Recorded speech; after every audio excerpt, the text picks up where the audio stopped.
Oi, pessoal, dando continuidade, né? Agora eu vou falar um pouco das coordenadas que existem no sistema de coordenadas e projeções, tá?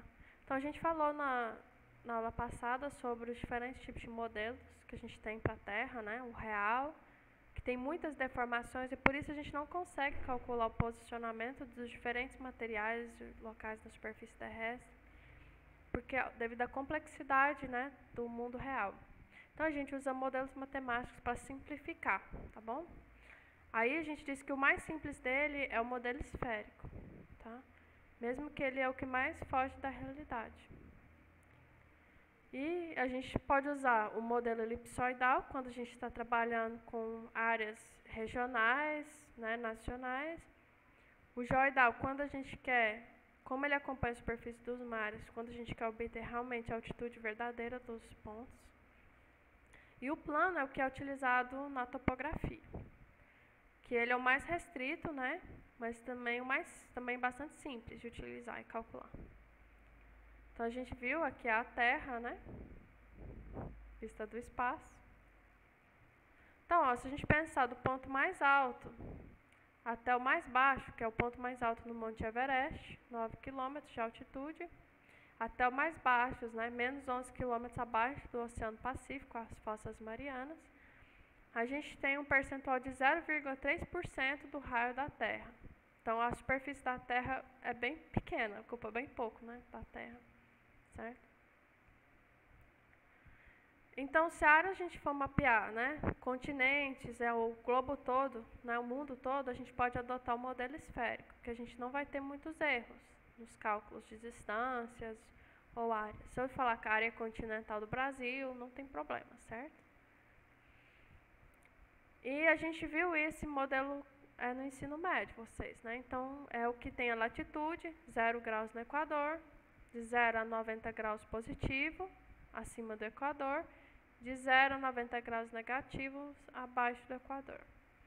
Temos aqui o meridiano de Greenwich, em Greenwich, na Inglaterra, que é 0 graus, certo? E aumenta para o leste, certo? De 0 a 180 graus positivo, e no oeste de 0 a 180 graus negativos.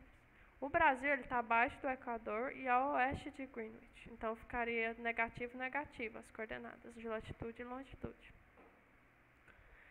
Esse sistema é o mesmo usado pelo modelo geodésico, tá? Certo? Que utiliza o modelo elipsoidal, tá? Então, o modelo matemático para a forma da Terra é utilizado na geodésia para calcular as coordenadas, distâncias e áreas de, por exemplo, de um estado, de uma cidade, né? Então, o elipsoide de revolução, objeto, é a figura geométrica gerada pela rotação de uma semi-elipse em torno de seus eixos. Ou seja, é uma elipse deitada, né? Onde a gente tem um achatamento nos polos. Não é tão exagerado como está mostrando aqui. O achatamento é bem pequeno. Ó, é 1 dividido por 298,25 km. Então, é bem pequeno. É quase inexistente esse achatamento. Mas é importante porque ele faz diferença, sim, nos cálculos de distância e área. Tá?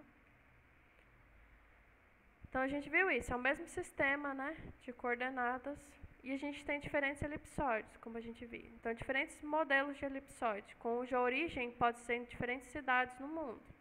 Sendo que o que mais comum são o WGS-84, cuja origem é o centro de massa da Terra, e o Sirgas 2000, que é adotado pelo Brasil e pelas Américas. O geoidal não tem um modelo, uma forma perfeita. Ele é muito utilizado para cálculos de altitude e volume, tá? Ele é o que mais se aproxima da forma da Terra verdadeira. Ele é definido teoricamente como sendo o nível médio dos mares em repouso prolongado através dos continentes. Ele não é uma superfície regular e é difícil de utilizar e tratar ele matematicamente. O geóide, então, é uma superfície equipotencial, ou seja, que tem o mesmo campo gravitacional, né? E é utilizado como referência para altitudes ortométricas, que é a distância que vai do geóide, né, até a superfície física do ponto considerado. Isso que a gente viu lá no slide anterior. Então a gente tem aqui superfície física, temos aqui nível médio dos mares, geóide, e o elipsoide. Essa diferençazinha aqui é a ondulação geoidal. Então, a altitude do GPS mais a ondulação geoidal, ou menos, né? No caso aqui a altitude do GPS menos a ondulação geoidal, a gente tem a altitude ortométrica ou verdadeira.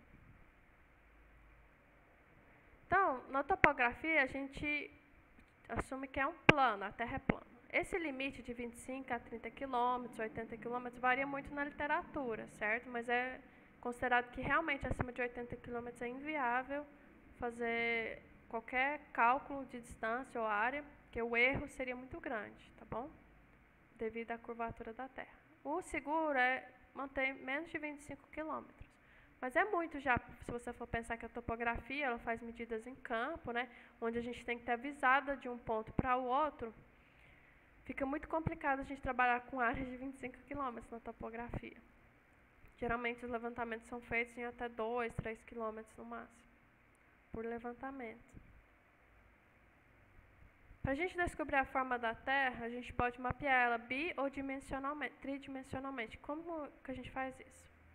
Tridimensionalmente, a gente seria se a gente estivesse construindo um globo, né? Estivesse fazendo uma maquete tridimensional. Né? Se a gente fala bidimensional, é quando a gente transforma a Terra, passa ela para um papel, né? E aí a gente precisa ter um sistema de coordenadas de referência e um sistema de coordenadas que vai nos ajudar a encontrar determinadas áreas, por exemplo, numa carta, no mapa, né? Para que a gente possa utilizar como referência para encontrar esse mesmo ponto na superfície terrestre. Então, as coordenadas são valores lineares ou angulares que indicam a posição ocupada por um ponto em um sistema de referência. Tá? A gente pode ter sistema de coordenadas astronômicas ou geográficas. Então, por exemplo, se você for pensar, o céu, né, quando os astrônomos, eles também mapeiam o céu e as estrelas. Eles têm o equador celeste, tem também um sistema de coordenadas para a identificação do posicionamento das estrelas. Da mesma forma, a gente tem um sistema de coordenadas para a identificação de pontos na superfície terrestre. A gente pode usar o modelo do elipsoide, então o sistema de coordenadas geodésicos, o modelo plano, né? Então a gente tem a projeção TM e sistemas de coordenadas locais, topográficas, que é o sistema matemático cartesiano, x, y e z. O que a gente faz muito na topografia é transformar esse sistema cartesiano e amarrar ele a uma coordenada conhecida, uma coordenada plana, de forma que eu possa, por exemplo, utilizar, vamos supor que eu faço o levantamento de um local, e aí outra pessoa realiza um levantamento de um local próximo, adjacente a esse, certo? Se nós não utilizarmos a projeção, um sistema conhecido, como o sistema UTM, né, utilizarmos só as coordenadas do sistema cartesiano x, y e z, a gente não consegue juntar, por exemplo, esses dois levantamentos. Não consegue amarrar um levantamento feito numa área com outro feito na área adjacente. Então, por isso é importante a gente amarrar o nosso levantamento topográfico a um sistema de coordenadas conhecidas, seja o TM ou geodésica, de forma que a gente possa juntar diferentes levantamentos topográficos, caso seja necessário, né? Também fica mais fácil, por exemplo, caso eu queira indicar onde foi realizado o meu levantamento em um mapa de uma área maior, por exemplo. Quero indicar quantos levantamentos topográficos foram feitos em quais áreas aqui no município de Fortaleza, né? Se eu tiver a coordenada UTM desses pontos topográficos, eu consigo colocar todos eles em um mesmo mapa, e ver onde que a gente tem cobertura de levantamentos topográficos e onde não tem. Se eu vou trabalhar com coordenadas locais do sistema cartesiano, eu não vou conseguir colocar essas informações em um mapa mais abrangente, por exemplo, do município de Fortaleza. Então, vai ficar faltando informação de determinadas áreas. Por isso que é importante a gente fazer o levantamento de pontos de coordenadas conhecidas, né, usando o sistema UTM ou geodésico, tá? Isso aqui é só falando, né, a gente já viu sobre isso, latitude, longitude, certo? Do geodésico. E o datum é um nome que é dado para o conjunto de parâmetros que define um elipsoide, né? Então, por exemplo, eu tenho o ponto de origem do elipsoide, né? A distância do eixo menor B, do eixo maior A, certo? A posição do elipsoide em relação à superfície física ou geóide. Então, diferentes parâmetros que definem o elipsoide é chamado de dátum. Então, dátum é os parâmetros que definem o elipsoide. Então, a gente tem, por exemplo, o dátum SAD69, que era utilizado no Brasil até na década de 70. Em 2005 foi lançado o Cirrus 2000, porque ele é o que mais se aproxima utilizado pelo sistema de posicionamento por satélite, que é o que é mais utilizado hoje em dia para determinar as coordenadas, distância e áreas de um determinado ponto. Isso é importante, pessoal. Mesmo que a gente está trabalhando aqui com a topografia, a revolução tecnológica hoje em dia está muito atrelada aos sistemas de posicionamento por satélite. Quando é que a gente não usa o sistema de posicionamento por satélite? Quando a gente tem uma cobertura de árvores ou em uma área urbana, quando a gente tem muita cobertura de prédios. Então, é por isso que é importante a topografia ainda hoje, tá? Né? Mas, por exemplo, essas aqui são redes do IBGE, chamada RBMC, onde eles têm receptores de GNSS que continuamente gravam as informações vindas dos satélites, tá? E é que a gente pode usar como referência também de pontos de apoio, caso a gente esteja em uma estação próxima à nossa, na hora que nós vamos fazer o levantamento. Tá? Então, a gente tem os sistemas de projeção. Por quê? Porque a gente quer transformar um objeto tridimensional, como uma elipse, como o elipsoide, como o geóide ou uma esfera, em uma carta, um pedaço de papel, um desenho, né? Então, a gente tem que projetar essa superfície tridimensional em uma superfície bidimensional, que é o papel, a folha de papel, por exemplo. Aqui é um exemplo, certo? E aí, nessa projeção de uma superfície esférica, por exemplo, uma superfície plana, a gente tem diversas distorções e erros. Então, é por isso que a gente usa diferentes formas para transformar, por exemplo, essa esfera ou esse elipsoide em um plano. Podemos utilizar a forma do cilindro, do cone ou do plano, tá? A gente pode ter ele na posição normal, né? Transverso, que seria deitado, né? Ou oblíquo, que seria inclinado. Essa aqui, pessoal, ó, o cilindro deitado é a projeção que é utilizada no sistema UTM, que nós vamos falar daqui a pouco. Então, a gente tem a esfera, que ela é projetada, temos um cilindro deitado. Então, a projeção UTM é uma projeção transversa de Mercator, projeção cilíndrica e secante. Então, ela corta a esfera nos polos, a gente vai ver isso. Não consegue, então, mapear a região polar. É interessante, mas cada projeção se adequa a determinadas áreas da superfície terrestre. Por exemplo, os polos são melhor mapeados pela projeção cônica, tá? As demais projeções plana, cilíndrica, né, elas se adequam melhor à região tropical e temperada, então próximo do Equador. Quanto mais distante do Equador, maior as distorções e erros decorrentes dessas projeções, sendo que algumas não conseguem nem cobrir as regiões polares, como a UTM, tá? Então é por isso que a gente tem essa projeção cônica, para dar uma atenção especial para os polos. Então, a gente tem diferentes tipos de nomes, aqui vocês não precisam saber disso, tá? Mas a gente tem conforme, equivalente, azimutal, depende se a gente quer manter, né, exato, as áreas, as distâncias, as formas, o que é de importante para a gente. Só para mostrar, então, as distorções que decorrem, né? Então, na equivalente, a gente tem distorção das formas, mas as áreas, quando a gente calcular, está correto. Então, se eu precisar calcular uma área, eu posso usar a projeção equivalente. A conforme, a gente tem ângulos corretos, é usado, por exemplo, na navegação. Mas as formas são exageradas, certo? E a azimutal, que é o adequado para trabalhar na região polar. Então, eu vou falar um pouco da projeção UTM. Ela é uma adaptação da projeção TM, desenvolvida por Gauss-Kruger. Basicamente é o seguinte, a gente tem, são projeções na Terra, né? A gente tem 60 cilindros que é projetados na Terra, eles são transversos, ou seja, são cilindros deitados e secantes. Eles cortam a terra, né? Principalmente na região polar. Ele tem o quê? Um tamanho de 6 graus de longitude. Então, se eu estiver cobrindo uma área que seja maior do que 6 graus de longitude, eu não posso utilizar a projeção TM. Certo? Então, cada cilindro é chamado de um fuso. Dado o nome de um fuso, tá? A gente, então, temos 60 fusos. Então, aqui é um exemplo, né?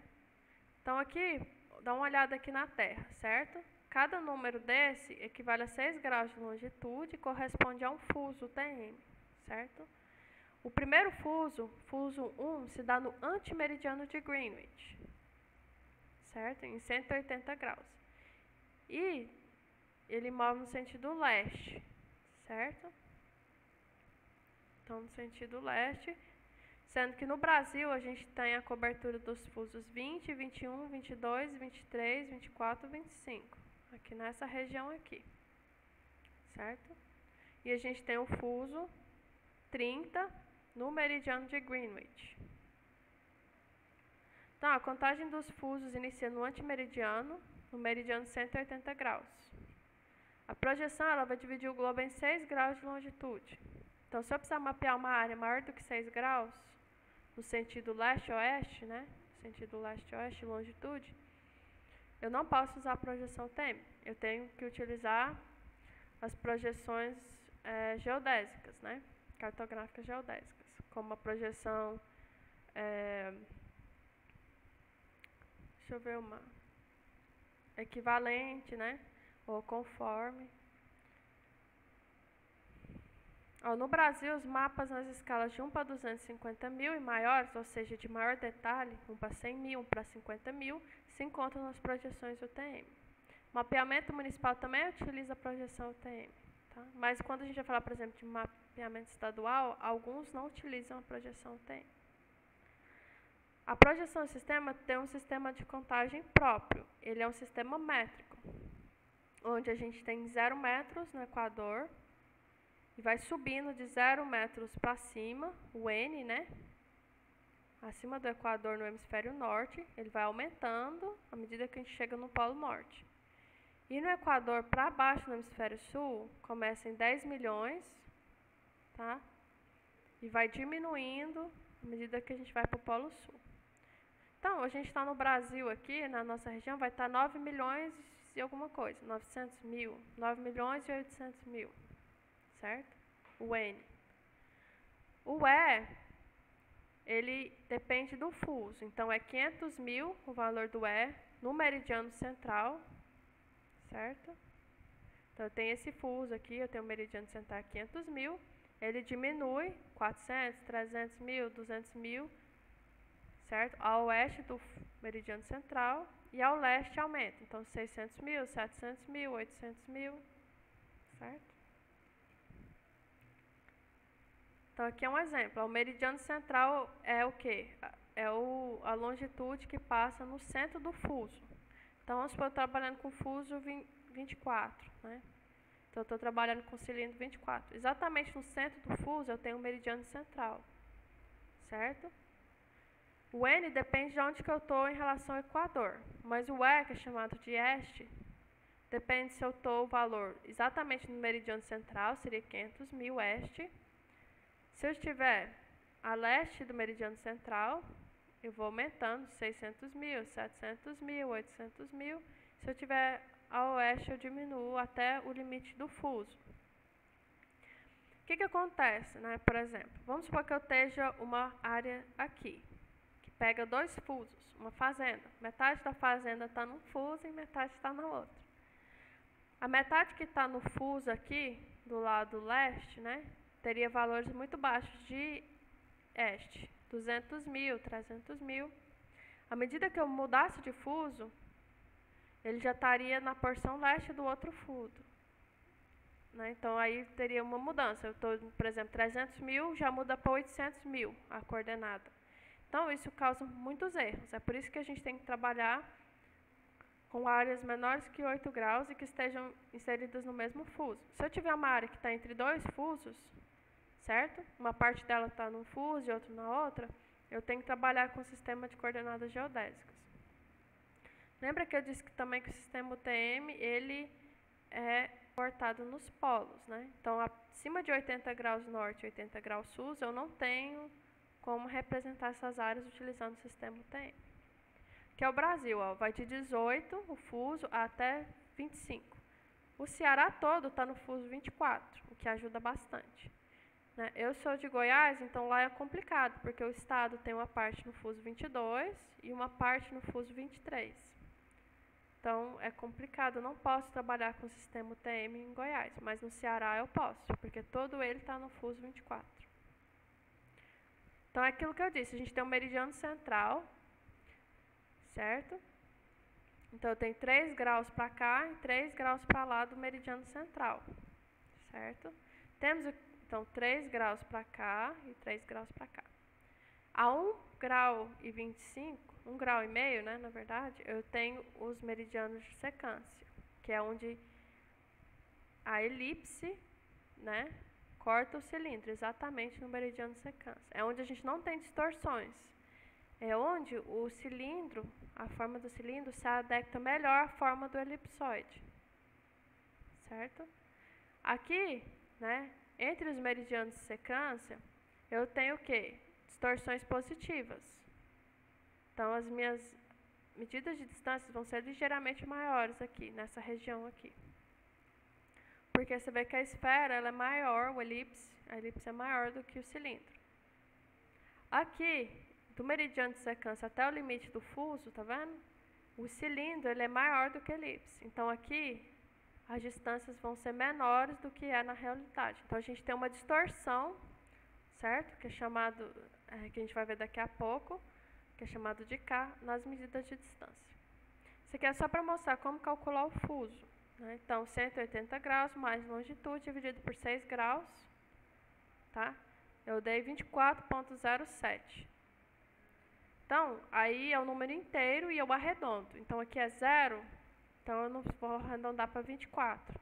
Então, eu sei, por exemplo, que o DET está no fuso 24. Como eu mostrei para vocês, todo o Ceará está no fuso 24. Fortaleza inteira está no fuso 24. Mas é importante, por exemplo, igual lá em Goiás, como eu disse, que tem 2 fusos no estado. Ó, o Mato Grosso também tem o fuso 21 e o fuso 22, o Pará também. Então, tem alguns estados que estão entre 2 fusos. Como que eu calculo exatamente a longitude do meridiano central? 6 graus vezes o número do fuso menos 183 graus. Então, aqui, o DET está no meridiano central de menos 39 graus. Não, o meridiano central é menos 39 graus. O DET está menos 38 graus e 34 minutos. Então, ele está muito próximo do meridiano central. Ó, como eu disse, no meridiano central, a gente tem o K, certo? Aqui é onde a gente tem uma deformação, a distância é menor entre o meridiano central e os 2 meridianos de secância. E aqui a gente tem a ampliação das distâncias entre o meridiano de secância e o limite do fuso. Se vocês não têm que se preocupar muito, certo? Também tem outros sistemas de coordenadas, como o LTM e o RTM, onde a divisão é menor. Então, o fuso tem 2 graus no RTM e 1 grau no LTM. Tá? Vocês não precisam saber isso em muito detalhe, não. Então, aqui é só para mostrar. Por que eu estou falando que isso é importante? Muitos de vocês falam, eu peguei as coordenadas UTM, né, e usando a distância euclidiana, eu calculei a distância entre os 2 pontos. Só que a distância deu diferente do que foi dado no problema. E esse é o motivo por quê, certo? Como eu disse, as distâncias UTMs, elas sofrem deformação. Só não há deformação nas medidas de distância se eu estiver no meridiano de secância. Exatamente em cima do meridiano de secância. Então, sempre a distância geodésica ou topográfica, né, medida pela trena ou pela estação total, vai ser diferente da calculada a partir de coordenadas UTM. Aqui é um exemplo, né? Se eu tenho uma coordenada, uma distância UTM, calculada a partir das coordenadas UTM, de 500 metros, tá? Está nessa latitude e longitude, e uma altitude de 700 metros, qual seria o valor da distância geodésica e topográfica? Então, vamos ver como que eu calculo a distância horizontal topográfica, que é a distância UTM, 500 metros, vezes K. K é aquele fator de deformação, certo? E aqui é a equação para calcular o K, que depende, então, das coordenadas de longitude e latitude do ponto, e esse 0,96 é o fator de deformação do meridiano central. Mas, geralmente, o K é dado no problema, aqui, ó, K é igual a 0,99. Então, ó, se eu tenho uma distância, o termo de 500 metros, a minha distância real seria 499,875 metros. Eu teria um erro de 12,5 centímetros. Então, se eu estou trabalhando com uma área cuja distância é 500, numa região, né, que eu medi a distância e deu 500 metros, e eu calculei usando as coordenadas UTM, a distância, eu vou ter um erro de 13 centímetros. Então, é importante a gente sempre adotar as medidas feitas com a treino com a estação total, a não ser que não haja essas medidas. Aqui é um exemplo, né? Como calcular a distância UTM. Tá, a diferença nas coordenadas N, de 2 pontos, e nas coordenadas E dos 2 pontos, elevado ao quadrado. Se eu estou trabalhando com uma área maior, cuja distância é aproximadamente 3 km, a distância topográfica, o erro seria muito grande, ó, erro de 3 km entre a distância UTM e a distância topográfica. Então, aqui, ó, diferença de 14 metros. 14 metros é uma diferença gritante, né? Se eu estou fazendo um levantamento e eu vou locar uma ópera e tem um erro de 15 metros, isso é um problema muito grave, né? Então, pessoal, tem que ficar atento a isso. Por isso que eu estou mostrando isso aqui para vocês. E, por último, falar das coordenadas planas, né? Essas coordenadas vão servir como base para a gente calcular as coordenadas dos nossos pontos quando a gente for fazer o cálculo das coordenadas, usando a poligonal fechada ou aberta, tá? Então, o que ela usa por referência? As medidas de distância, que equivale aqui à hipotenusa do triângulo, né? Certo? As coordenadas já previamente conhecidas, TM, e esse alfa, que é o ângulo de orientação. Então, a gente tem dois sistemas de coordenadas. Retangulares, é onde eu tenho as coordenadas x e y do sistema cartesiano, e polares, onde eu tenho o quê? Esse alfa, que é esse ângulo formado em relação ao eixo y, que a gente viu que é chamado de rumo, né? Então, eu tenho o eixo y, norte e sul, e o ângulo formado entre o norte e sul e o alinhamento é chamado de rumo, tá? Pode ser no sentido horário ou no sentido anti-horário. E esse d é a distância, que equivale à minha hipotenusa ou comprimento do meu alinhamento, certo? Então, se eu tenho esse ângulo alfa e a distância, eu consigo calcular as coordenadas x e y. Se eu tenho as coordenadas x e y, eu também consigo calcular o alfa, que é o ângulo, e a distância. Então, a gente consegue converter um no outro. Lembra? Então, a gente calcular as coordenadas a partir das distâncias e do alfa, usando aquela equaçãozinha, que isso aqui equivale ao ΔX e ao ΔY. Certo? E eu consigo calcular o meu alfa a partir das coordenadas, que é o que a gente usa para, por exemplo, para calcular o azimuth de partida, né? E eu consigo calcular a distância também a partir das coordenadas, usando as coordenadas dos pontos x e y. Lembrando que se eu usar a coordenada UTM, eu vou ter aquele erro, né? Então, eu teria que considerar o fator de K, que é da deformação da projeção UTM, para me ter a distância real, topográfica. Por isso que, normalmente, a gente dá a distância para vocês não terem que calcular o K e calcular a distância topográfica a partir da distância UTM, tá? Então, aqui é um exemplo de cálculo, certo? Então, é isso, pessoal. Obrigada.